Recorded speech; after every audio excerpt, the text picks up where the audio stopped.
Amém, graças a Deus. Só um aviso rapidinho.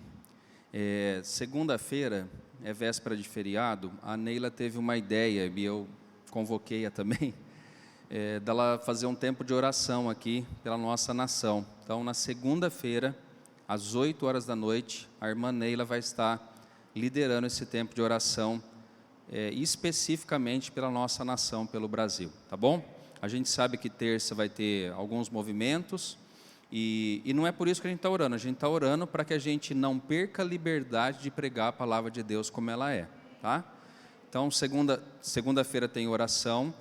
Terça-feira, o irmão Pedro, que é líder das missões, ele também está tentando levantar um número de pessoas, principalmente jovens, para que a gente possa fazer um evangelismo nas ruas. Ele está acertando com a Rutimara, com a Neila, e se Deus assim permitir, a gente vai fazer também. O que eu peço? Para que os jovens possam participar. Eu vou falar com o Jean também, e que vocês possam ir, então, na terça-feira, no feriado, e fazer um trabalho de evangelismo aqui na cidade, tá? Nós não vamos fazer junto com essas manifestações, tá? A gente precisa guardar as nossas ovelhas. Nós vamos fazer o evangelismo, não tem nada a ver com manifestação. Ok, gente? Então, duas coisas importantes. Segunda, às 8 horas, oração pela nossa nação, pelo Brasil, e na terça-feira nós vamos ter um trabalho de evangelismo no feriado. Certo, irmãos? Então vamos lá. Abra sua Bíblia em Êxodo capítulo de número 13. Obrigado ao pastor Zé Roberto aí por abrir o culto e sempre estar presente aqui orando e abençoando também as nossas vidas. Capítulo 13 de Êxodo.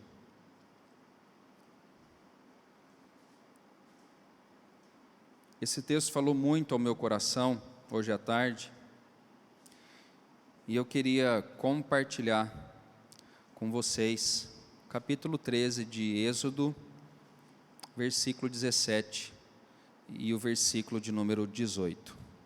Diz assim a palavra do Senhor: Tendo o Faraó deixado ir o povo, Deus não o levou pelo caminho da terra dos filisteus, posto que mais perto, pois disse, para que porventura o povo não se arrependa vendo a guerra e torne ao Egito.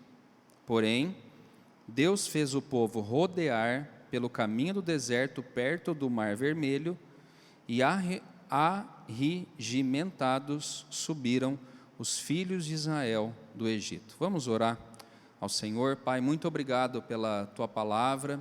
Obrigado porque até aqui o Senhor já falou conosco, através dos louvores, da abertura do culto, das orações, e agora nós pedimos para que o Senhor aquete o nosso coração, aquete a nossa alma. Alguns tiveram o dia tão agitado, às vezes corrido, e eu peço hoje, Pai, aos que estão aqui na igreja, aos que estão em casa, que volte a atenção a essa palavra, que o Senhor nos dê, ó Deus, a unção do Teu Espírito para entender aquilo que o Senhor quer dizer conosco essa noite. Em nome de Jesus, é o que eu oro e agradeço. Amém. Eu li esse texto aqui para que a gente possa saber em quem nós temos confiado. Eu li esse texto para a gente saber que nós não precisamos andar com medo. As notícias são ruins, a crise que a gente enfrenta é grande aqui no Brasil, mas eu quero que esse texto hoje fale ao seu coração e que Deus arranque todo o medo, toda a insegurança, tudo aquilo que possa trazer pavor ao seu coração, e que ao invés do medo e o pavor, que você possa colocar a sua confiança no Senhor.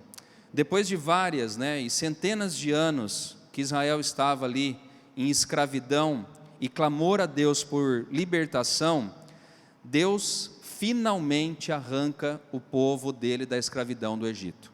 Anos se passaram, centenas de anos se passaram. Deus ouve o clamor daquela nação, dos israelitas, e Ele envia então a provisão para libertar o povo da escravidão. Talvez a gente possa pensar, ou pode pensar, que agora o Senhor tinha agido e eles iam viver por conta própria. Deus libertou, o que a gente faz agora? Vamos viver do jeito que a gente quer. E Deus entrega a sorte, cada um a sua vida. E na verdade não é assim. Deus, através da história, mostra que Ele não só tira o povo da escravidão do Egito, mas conduz esse povo no deserto até entrarem na terra prometida de Canaã. Eu já aprendo aqui de início com essa mensagem, que a nossa vida não está ao léu, sem sentido algum, ou nós não sabemos para onde a nossa vida vai. Deus sabe, Deus conhece a minha vida, e Ele tem o controle de todas as coisas que acontecem na nossa vida. A nossa história, irmãos, do dia do nosso nascimento até o dia da nossa morte, está debaixo dos cuidados do Senhor. Assim como Ele fez com o povo de Israel, Deus continua fazendo com cada um de nós no dia de hoje. Nessa leitura que nós fizemos aqui, nós encontramos uma orientação bem interessante que Deus dá a Moisés.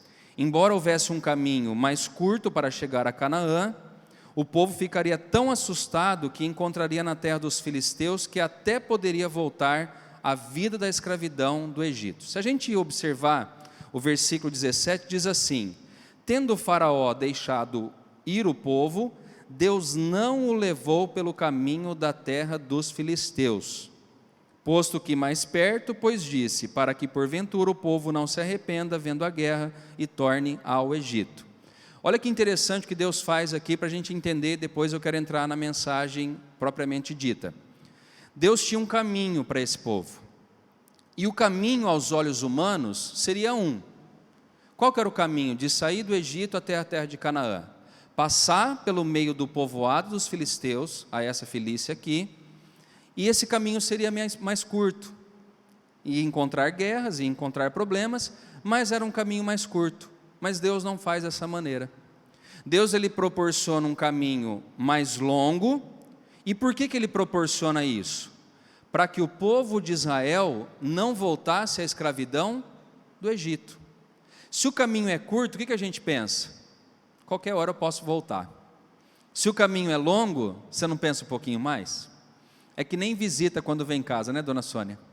Se vem de muito longe com muita mala, vai ficar um pouquinho mais de tempo. Agora, se o caminho é curto, volta rapidinho. Deus prepara um caminho diferente a Israel, para que eles pudessem não se arrependerem de voltar à escravidão do Egito. Ou seja, nós saímos da escravidão, e agora nós queremos ir para frente, e não voltar à escravidão que nós vivíamos. Assim Deus também nos guia por caminho mais longo e muitas vezes mais seguro. A Bíblia diz que os caminhos de Deus não são os meus caminhos. Os pensamentos de Deus não são os meus pensamentos. Irmãos, entenda isso de uma vez por todas. Tudo o que acontece na nossa vida acontece com um propósito. Deus não perde jamais o controle da história da minha vida e da sua vida. Israel precisava entender que mesmo que o caminho fosse longo, seria o caminho mais seguro que Deus havia preparado. Aliás, cuidado com os atalhos. Nem sempre os atalhos vão te levar para caminhos que você queira andar. Diz a Bíblia que quando Ló vai se separar do seu tio Abraão, Abraão fala, olha, você pode escolher o lugar que você quer. E aí diz que Ló fez o quê? Escolheu por aquilo que ele viu, por aquilo que agradou os seus olhos. E ele escolheu uma terrinha, irmãos, chamada Sodoma e Gomorra, onde o pecado reinava. E diz a Bíblia que Abraão, no oposto dele, escolheu uma outra parte da terra. E a gente sabe qual foi o fim desses dois personagens. O que Ló escolheu, que foi a cidade de Sodoma e Gomorra, foi consumida pelo fogo, porque o pecado dominava naquela cidade. Aquilo que Abraão escolhe dura até o dia de hoje, porque Deus sempre tem um caminho melhor para cada um de nós.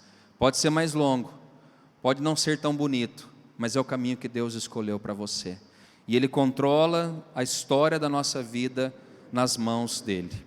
A história dos israelitas é tão rica, que este pequeno trecho aqui que eu li de 2 versículos, ele vai nos ensinar lições importantes para a vida. A primeira delas é que Deus conhece os nossos limites. Se você puder dizer, só para decorar, fala assim, Deus conhece os meus limites. Deus conhece os seus limites. A Bíblia fala que Deus prepara esse caminho mais longo e diferente, porque Deus conhecia o limite daquele povo. era povo dele, era o Israel de Deus. A Bíblia fala que Deus conhecia o povo dele e que eles tinham uma mentalidade de escravo. Vocês se lembram, irmãos, que alguns momentos dessa saída do povo de Israel do Egito até a terra de Canaã, quantas vezes o povo falava: por que nós chegamos até aqui? Por que Deus nos trouxe até esse deserto? Porque não havia covas lá no Egito, a gente vai agora ser enterrado aqui no meio desse deserto?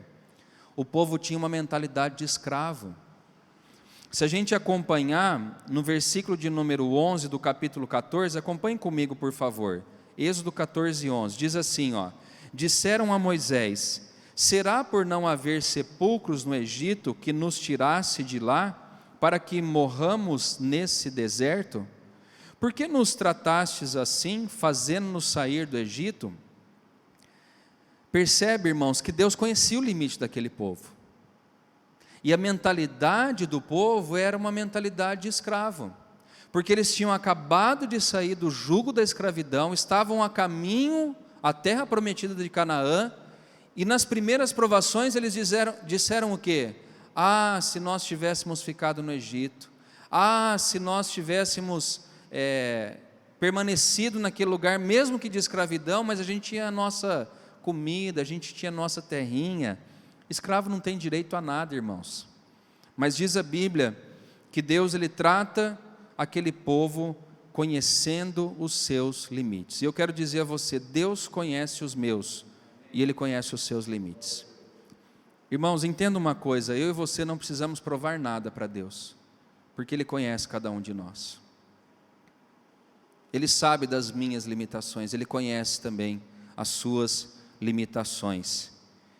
Ele sabia que aquele povo não era um povo corajoso, eles se assustavam facilmente. Ele sabia que aquele povo, em qualquer momento, se assustava de maneira fácil. Quando faltou água a primeira vez, o que eles falaram para Moisés? Moisés, está de brincadeira, né? A gente tinha tudo lá no Egito, você trouxe a gente até aqui para morrer de sede? O povo assustado.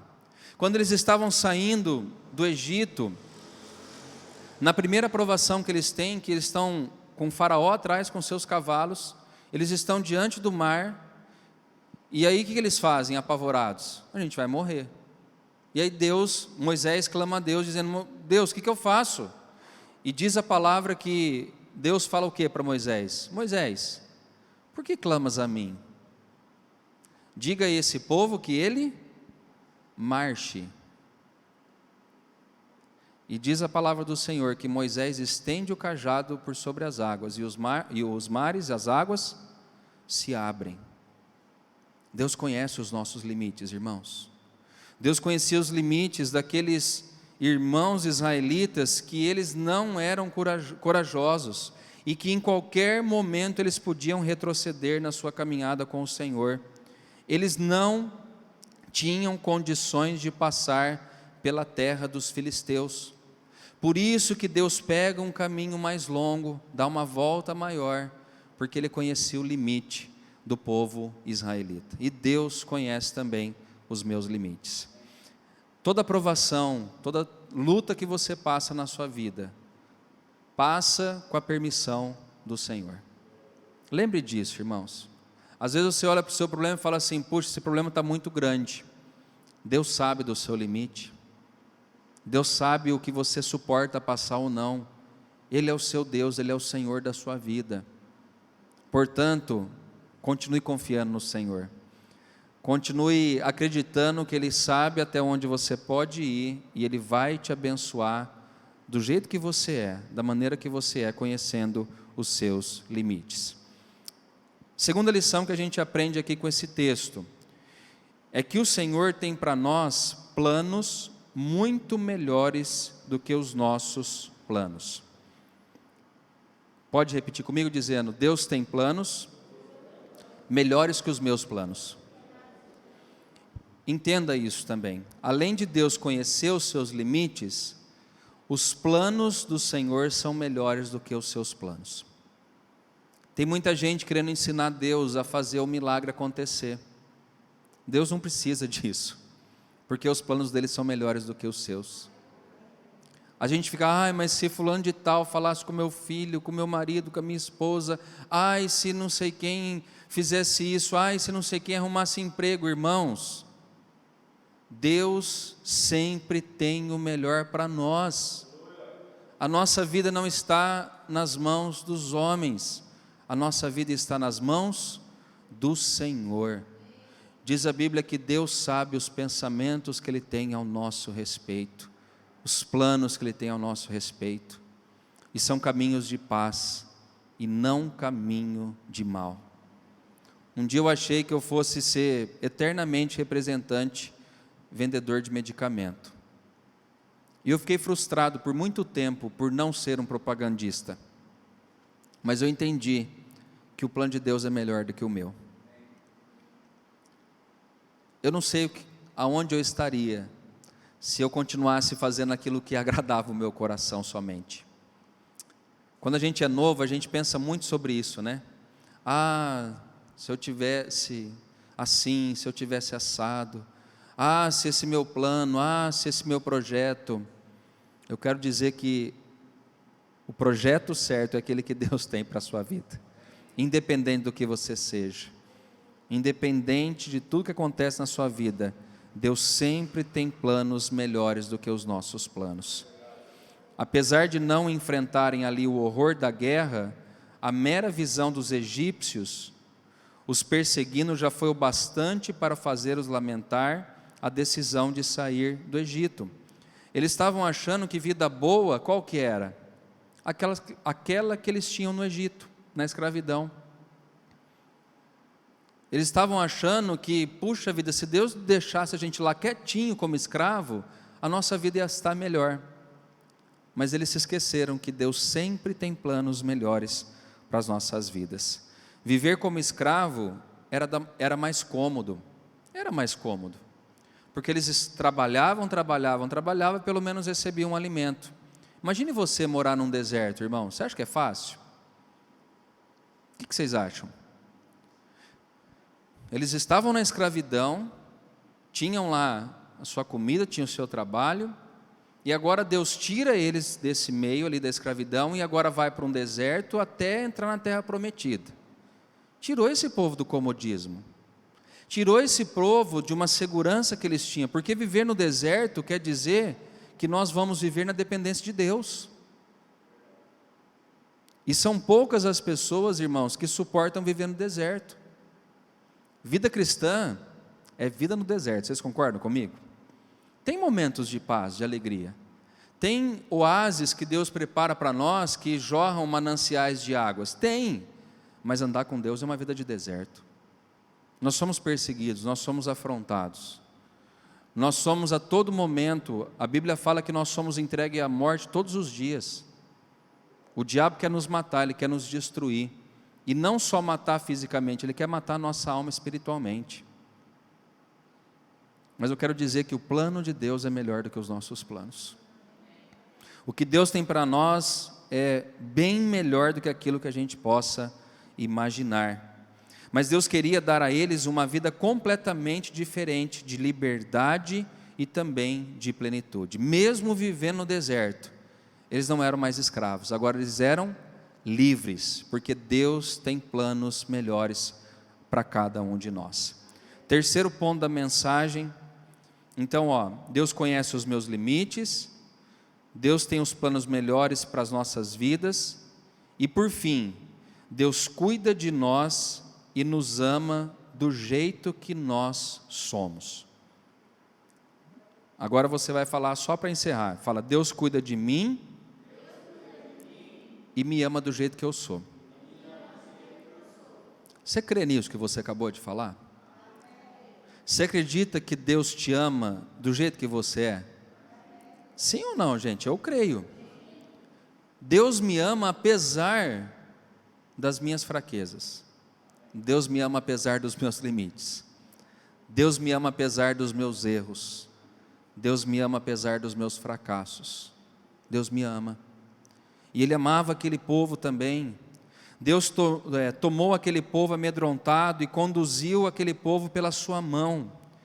realizou milagres, irmãos, de fazer chover codornizes do céu, realizou milagres fazendo brotar água da rocha. Deus fez isso àquele povo, estava cuidando daquele povo, estava amando aquele povo, apesar das fraquezas que aquele povo tinha. Diz a Bíblia que Deus não deixou faltar nada, nada Deus deixou faltar ao povo de Israel quando eles andaram no deserto. Vocês querem uma prova disso? Vamos abrir a Bíblia em Deuteronômio, se eu não me engano, deixa eu ver qual que é aqui, é o capítulo de número 8, rapidinho.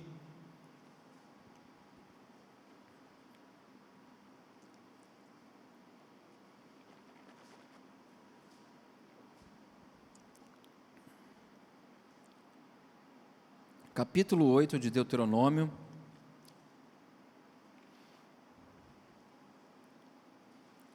Olha que importante essa palavra no versículo. Vamos pegar o versículo de número 3 para a gente entender um contexto aqui que eu estou pregando. Diz assim: ó, ele te humilhou e te deixou ter fome, e te sustentou com um maná que tu não conhecias, nem teus pais o conheciam, para te dar a entender que não só de pão viverá o homem, mas de tudo o que procede da boca do Senhor viverá o homem. Nunca envelheceu a tua veste sobre ti, nem se inchou o teu pé nestes 40 anos. Sabe por que eu estou dizendo isso, irmãos? Porque Deus não deixou faltar nada para o povo dele no deserto. Aquele povo foi humilhado, aquele povo passou por privações, mas Deus sustentou aquele povo. Deus trazia o maná diariamente àquele povo. Diz a palavra que as vestes não se envelheceram e nem os pés se incharam ou cresceram. Sabe o que isso quer dizer? Que a mesma roupa que eles saíram do Egito, da escravidão, suportou 40 anos com eles. Eu vou dizer novamente, irmãos, a mesma roupa, o mesmo calçado que eles saíram do Egito da escravidão, durou 40 anos a esse povo. Que milagre que é esse? Você compra uma calça jeans, uma camiseta, quanto tempo ela dura? Para ficar bem vestido, tá, irmãos? Né? Você não vai chegar todo furado. A camiseta é preta, você chega aqui, ela já está bege, né? Então, tanto lavada que já foi. Aquele povo durou 40 anos. Mesma roupinha, mesmo calçado. Sabe o que isso quer dizer? Que Deus cuida do seu povo. Confesso, irmãos, que esses dias, eu ando preocupado com esses dias que a gente tem vivido. A gente fica preocupado. A gente que tem uma casa para sustentar, a gente fica preocupado. A gente fica se falando: Senhor, o que vai ser do Brasil? O que vai ser da nossa nação? Você vai no mercado em agosto, está lá um frango, R$10 o quilo. Falei para o pastor Zé Roberto, peito de frango, 10, 11 reais. Aí você vai no mercado em setembro, está 16, 17, 18 reais, o mesmo franguinho. A gente fica preocupado. Mas a gente tem que entender que Deus cuida de cada um de nós. Ele vai cuidar do seu povo. Ai, pastor, mas e se faltar carne? Ele vai dar a provisão que a gente precisa. Lembra quando Abacuque, no capítulo 3, escreve aquele verso lindo que a gente gosta de pregar? Talvez esteja na hora da gente viver aquilo que a gente gosta de pregar. Que Abacuque fala: ainda que o produto da oliveira minta, ainda que falte gado nos currais, ainda que falte um monte de coisa, eu me alegrarei no Senhor e exultarei no Deus da minha salvação. Nós não sabemos as provações que virão sobre nós. Ponto de partida talvez tenha sido essa doença que afetou uma boa parte do mundo, para não dizer o mundo inteiro. Mas eu quero que você guarde essa mensagem no seu coração. Deus irá cuidar do seu povo. Ele vai cuidar de nós. Ele vai cuidar de nós. Ele vai sustentar a minha vida, porque Ele me ama, Ele te ama de maneira incondicional. Deus fez tudo isso, aquele povo. Você acha que Ele não vai fazer isso por nós no dia de hoje? Deus vai cuidar dos seus aqui na terra. O Senhor não muda. O Senhor não muda. Obrigado. Tá, brigadão. O Senhor não muda, irmãos. O mesmo Deus que sustentou aquele povo no Egito, do Egito na saída para Canaã no deserto, é o mesmo Deus de hoje. É o Deus que está presente aqui na nossa vida. Assim como ajudou os israelitas naquela situação do deserto, Ele também vai ajudar a mim e a você todos os dias da nossa vida. Olha o que diz num versículo, volta comigo rapidinho, já estou encerrando, capítulo 14 de Êxodo, versículo de número 12.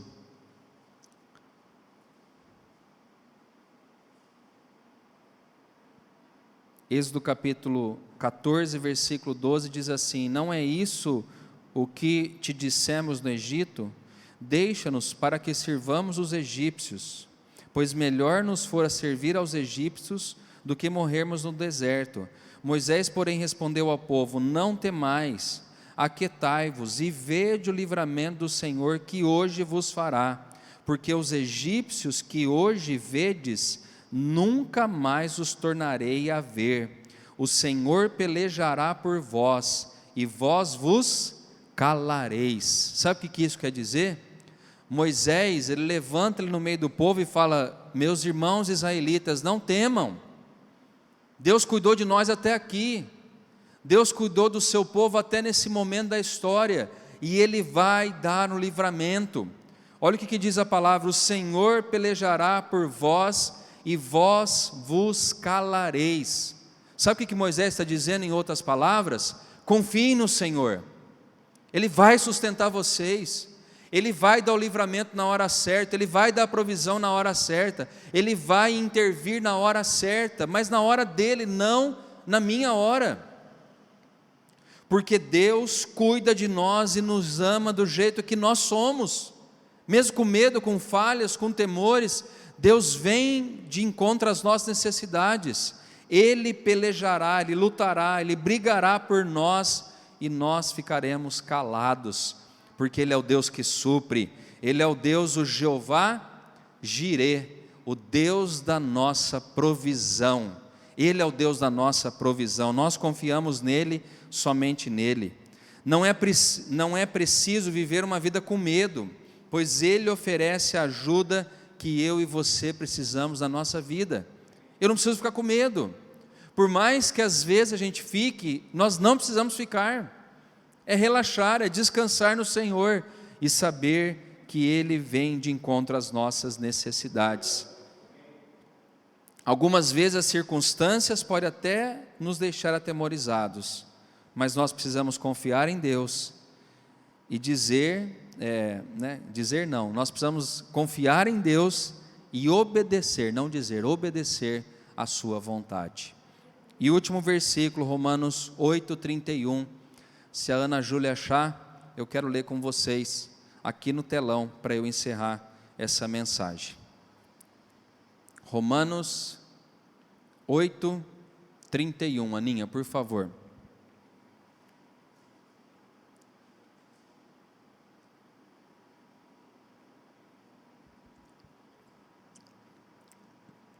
Pediu ajuda aos universitários ali?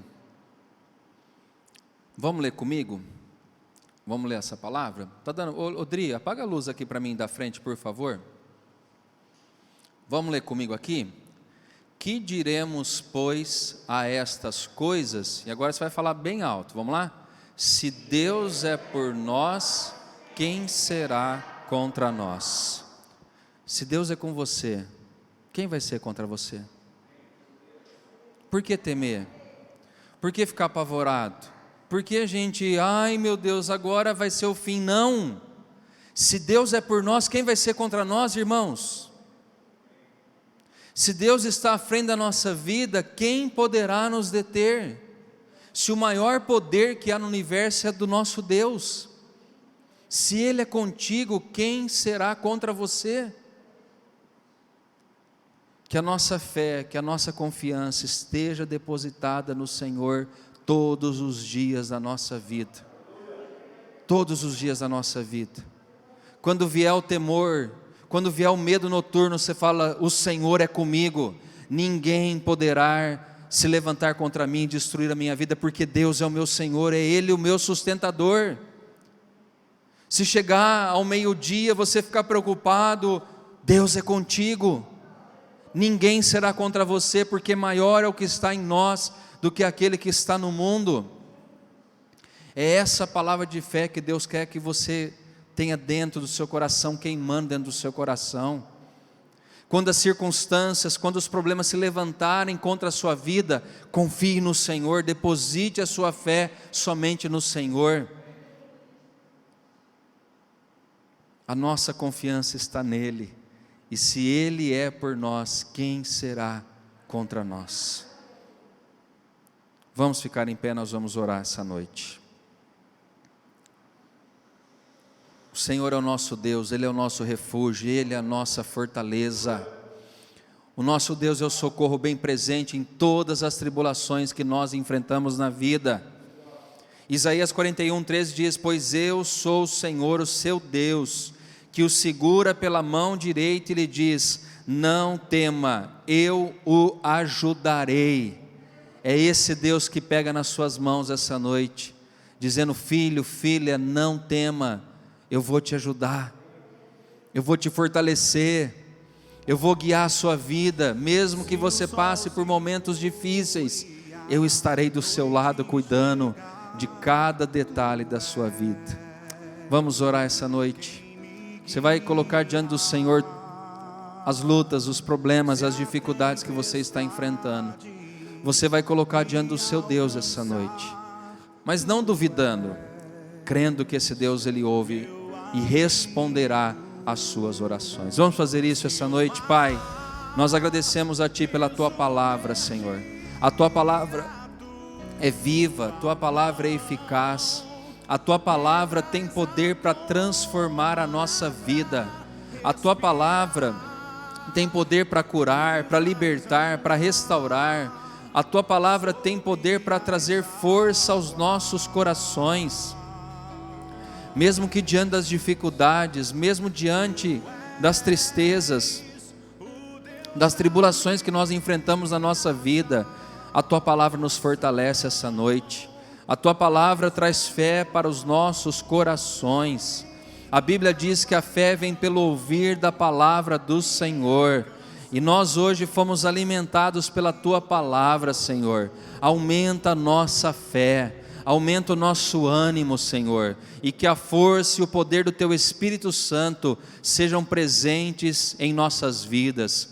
Quando chegar o dia da fraqueza, quando chegar o dia do medo, quando chegar o dia onde o desânimo toma conta dos nossos corações, que nesse dia o Senhor envie o Teu socorro em favor das nossas vidas, que a Tua palavra nessa hora possa nos levantar, que possamos entender que se o Senhor é por nós, quem será contra nós, ó Deus?